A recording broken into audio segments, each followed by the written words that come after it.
Hey, what's up guys? This is Krishna here. This is a very quick tutorial on how to export AO and wire pass out of Redshift. Ambient occlusion and wire pass out of Redshift.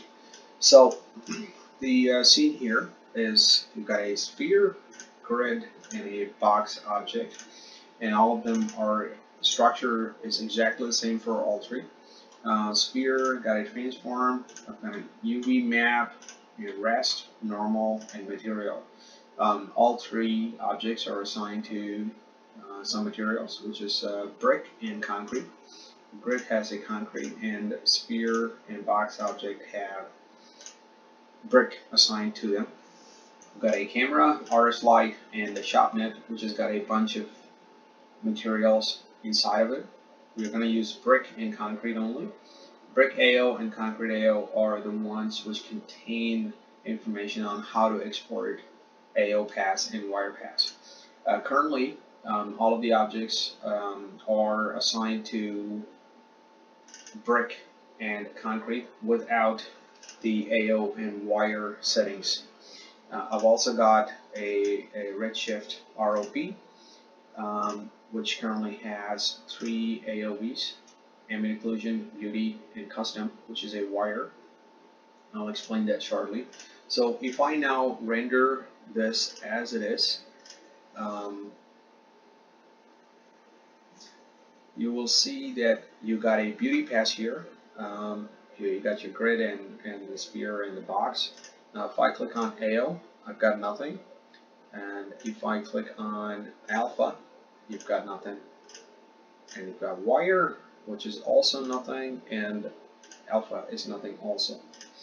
So what I'm going to do is I'm going to go inside each of these objects and assign the AO material to it.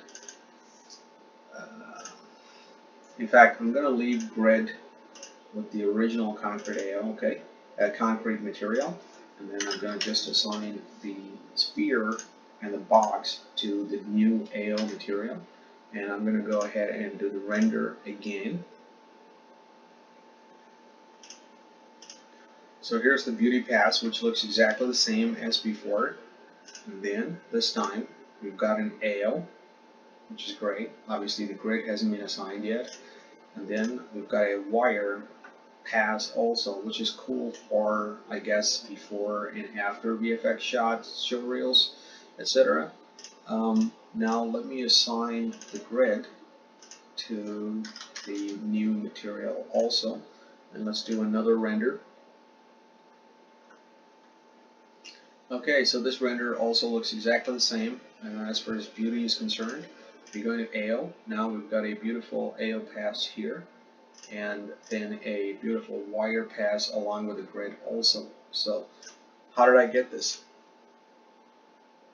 If I can just show you the original first, to start with just the brick, because concrete is exactly the same. Brick, I've got a kitbash texture diffuse, and then I've got a specular going into material node, and then that goes into the surface of the redshift material. And then I've got a height or displacement texture from kitbash again, fed into displacement node, goes into the displacement of redshift material. This is the original, which did not have any AO or wire output, they were just black. Now I've got brick AO, where I have these 3 additional nodes, one for ambient occlusion, one for wireframe, and this one called store color to AOV. The way to do it is by getting RS AO node connected to the store color to AOV with your materials out color connected to beauty input. And you can connect your ambient occlusion to AOV input 1 or 0, however you want, how many ever you want.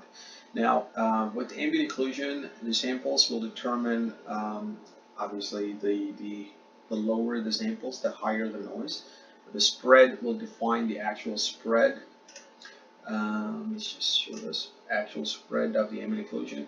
You can play with that, fall off, max distance, output mode. All of these you can play with and figure out which works best for you. With wireframe, again, it's a node called wireframe, so you need to input that into the store color to AOB as well. In this case, I've put it onto input 1. But here's the important thing. In store color AOB, you need to make sure that you give the name wire or whatever you want to call here. And that's got to correspond with the AOB name here. And that's very important. For AO, it's not required, but for wire, it is. If they do not match, then it won't work. Okay, so that's how I got it, and I hope this helps. If it did, well, please like, share, subscribe, and comment. Thank you for watching. Have a good day.